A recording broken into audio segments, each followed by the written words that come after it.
Hello everyone, and today we're going to start a new series. So I'm very happy. It's the Evans Gambit series, and one of my favorite gambits that one can play, especially beginners can play on the board.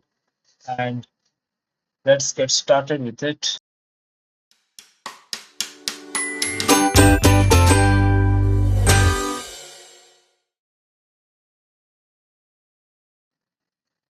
So, Evans Gambit, this game is a very famous game, one of the which was played by one of the very first world champion in chess.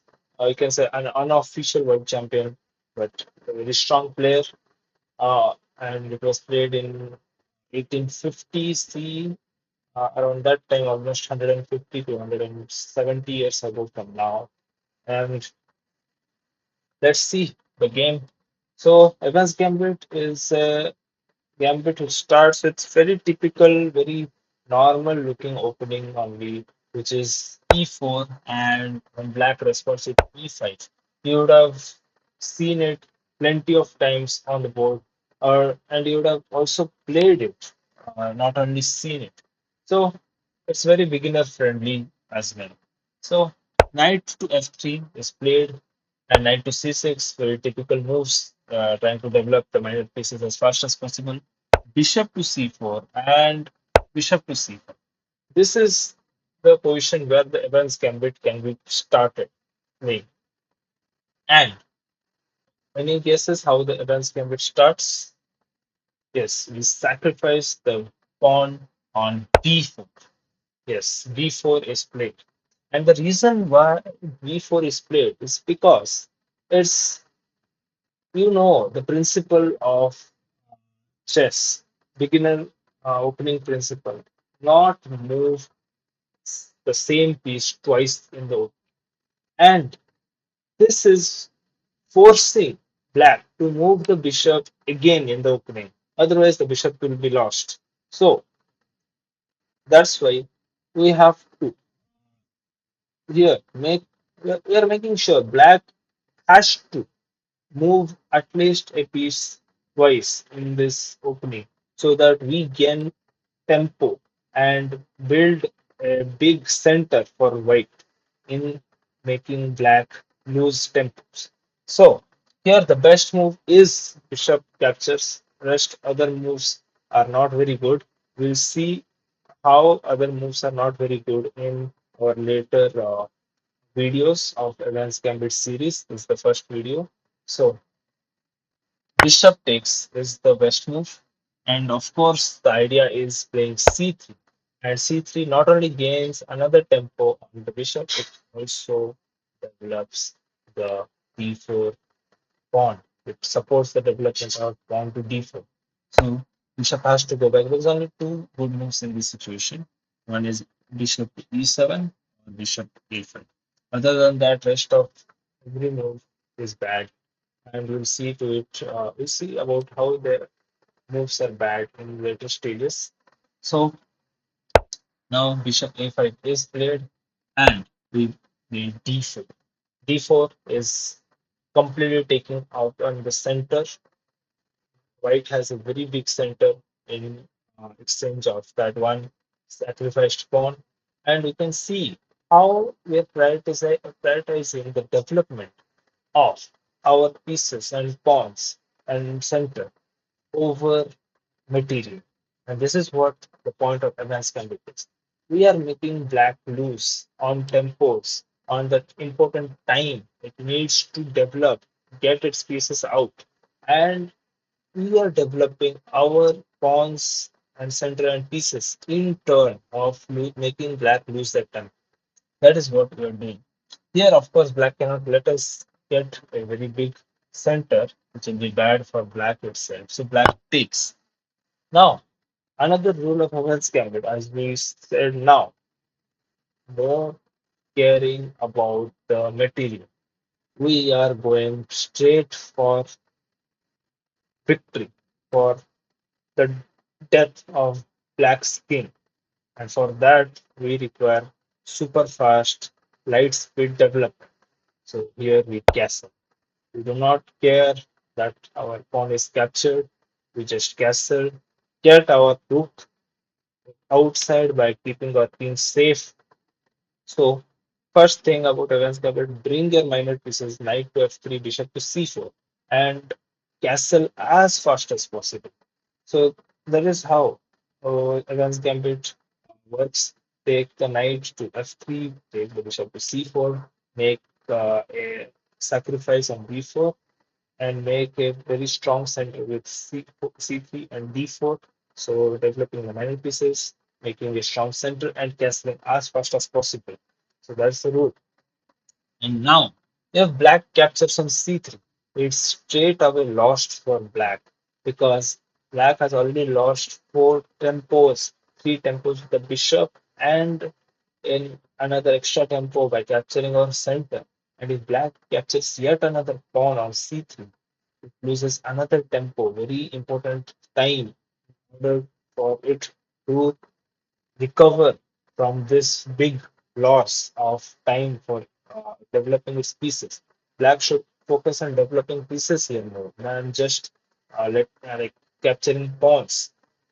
Otherwise, black will be in serious trouble. Will attack black relentless. And how we'll do that? You'll see in like you see now how we're attacking black relentless. Here, black player knew that taking on c3 is bad, but black player also did not want that c takes d4 occurs, and in turn, white gets a very big center. So, black players played d3, pawn to d3, not letting white take the pawn and get a big center. But that doesn't stop us from attacking black. So, how can we attack black? If we play, if we can see that bishop is attacking the f7 pawn, which is one of the weakest square on black's side, how can we attack it twice? If we attack it with knight g4, g5, attacking f7, the problem is that knight to h6 will come and it will defend everything very easily, and black is getting ready to castle soon. So this doesn't work. So we have to think of another way. And the other way, if you can guess, this is queen to d3, attacking the weakest point twice with making a battery, developing a queen at the same time.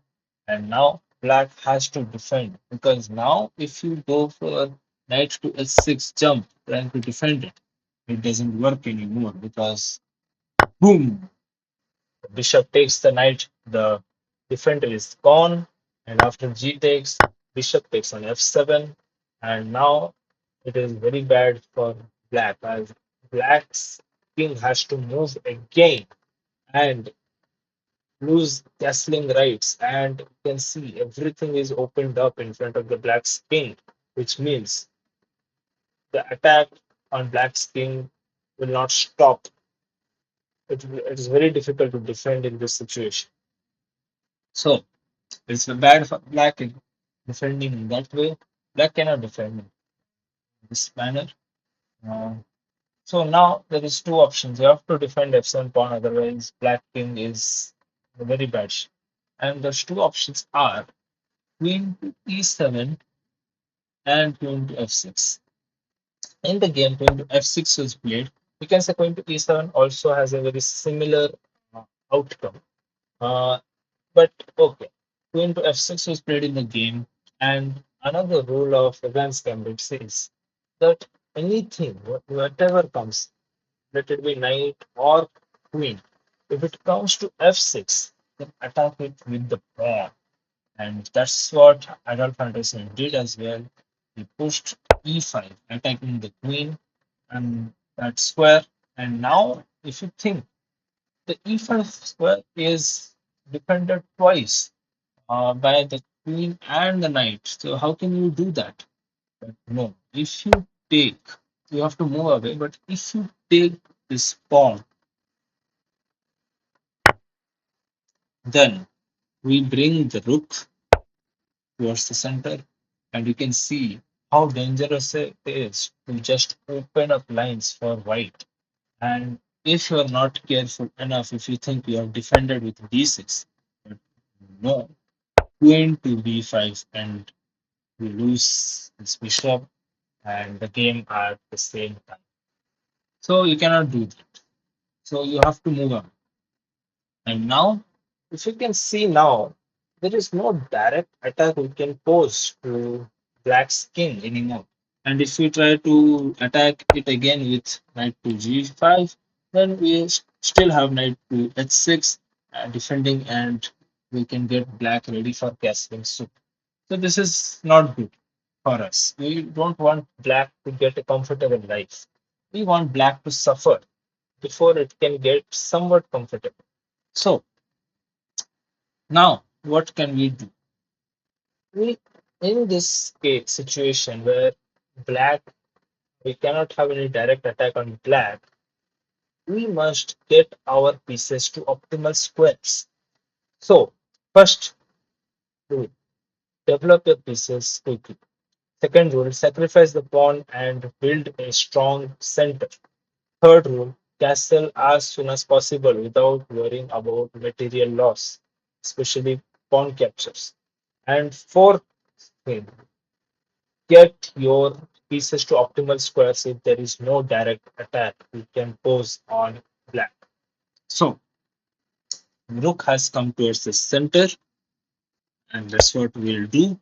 And after the rook comes to the center, directly eyeing against the king, which is standing just opposite to it, black played knight g to e7, trying to block any kind of direct attack that white can pose.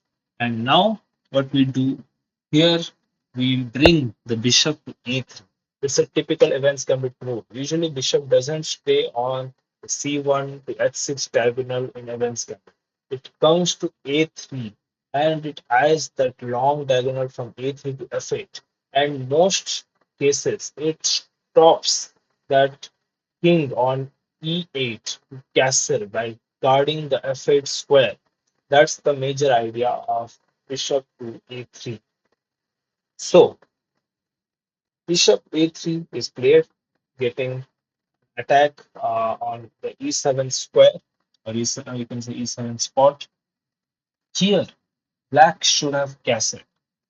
Black player should have castled, and everything would have been okay. You can say not best for black, uh, I'd say, because still black has a lot of development to make, while white has a very pretty easy life developing his pieces out quickly without any problem.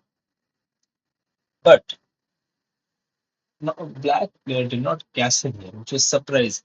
And black player played b5, trying to give up the pawn for some development. Not bad thinking, but I think king safety should be first prioritized in such a situation, such a dangerous gambit over some piece development. We can develop the pieces later, but the king should be safe first. So yeah, queen takes on b5, and here black player cannot castle here, even if it wants to, because can you see the problem? If black castles here, then we have bishop captures on e7 tactic, and after knight captures, you can see this bishop is hanging. So you cannot do it because of this tactic. So here black player played uh, queen rook to b1, of course, trying to develop the rook to a open square. Queen goes back, and here also black, if it even if it wants to, cannot castle. So here black player played bishop to d6, getting the bishop from harm's away, enabling castling again for black. And here now we can still see there is no direct attack that we can push to black here. So what should we do? Simple. There is no direct attack. Get your pieces to an optimal spot. So what we do?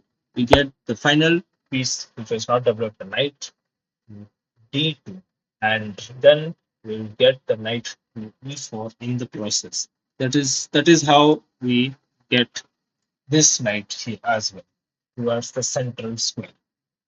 Black plays Black player still did not castle and plays bishop to b7, trying to do some development. And we get our knight to e4 square, a very nice square to keep your knight on. And we are ready for some fireworks on the board as we have developed almost all our pieces, and all our pieces are in the optimal squares.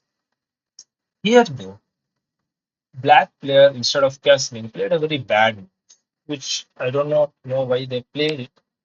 They played queen to f5. The point of this move is black got a bit greedy and trying to take the pawn on e, e5, trying to attack it twice. But this doesn't work because we have a very threatening and very menacing move. Bishop captures this pawn. And now the threat, as we can see, is knight to f6 or knight to d6, giving a check, and this queen is lost. So this discovered attack is very, very strong and menacing. Black player has to react yet again, trying to get away from any kind of harms. And that's why black player played the move to h5. But here, from here onwards, all the fireworks starts as black player did not manage to castle any longer. And black player cannot castle any longer from now onwards as well. And as Adolf Anderson, very creative player, world champion of 1850s, thought here, and he said, now it's time to open up the position, and he sacrificed the knight to f6. What a move!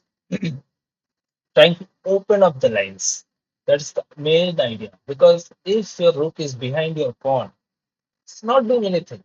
You have to open up the lines. So G takes, E takes on f6, and now you can see how the open line is very, very dangerous for black. We have a direct assault on black's king now, as the pawn on E has moved to f6. So here we cannot do much. So black player gets his rook towards this open file, which is the best thing black can do. One of the best moves black has done till now. So here, Adolf Anderson said, "I will set up a trap." Yes. Adolf Anderson did not do much. He did not. He saw that the knight is hanging here. We all can see that because of the spin.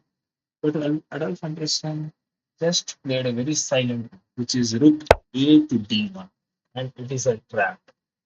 And if black is not careful, which black was not, and black captures this knight on f3, it is over for black. And you might be shocked how the king is not opened up, king is safe behind, but how is it over so soon? It looks like black is going to checkmate us. Isn't that right? You can see that black has all these menacing powers against us now. How is it over? We are pieced down on top of that. Black just captured our knight. But Adolf Anderson have planned everything from here on out. He played rook takes on e7, sacrificing the rook. And after knight takes on e7, now comes the move, deadly move, trying to rip apart black's king safety, which is queen takes on d7 check. There is no escaping that. We cannot ignore that as well. Otherwise, when you getting mated, there is no way you're escaping that. This bishop is menacing. This queen is dangerous. You have to take the queen. You have to accept the queen. No choice. Queen king takes on d7, and now comes bishop to f5, attacking the king. And now it's not only a normal attack, it's a double attack. And now the king has to move. No other choice. If king goes to c6, then bishop to d7 is checkmate. You can see very nice crisscross applesauce checkmate with the bishops. Deadly, you can say the bishop pair from hell. So now the king cannot go there. So king has to come back here.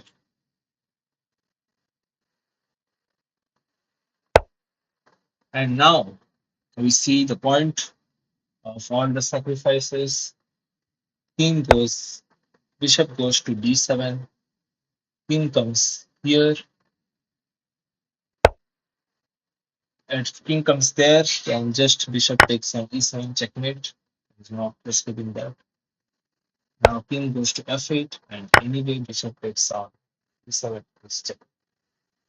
A very beautiful game played in the West Gambit. It's known as the evergreen game, played by none other than the world champion of 1850. So I think you would be inspired by this game for playing advanced gambit, trying it out on board. You have to be brave.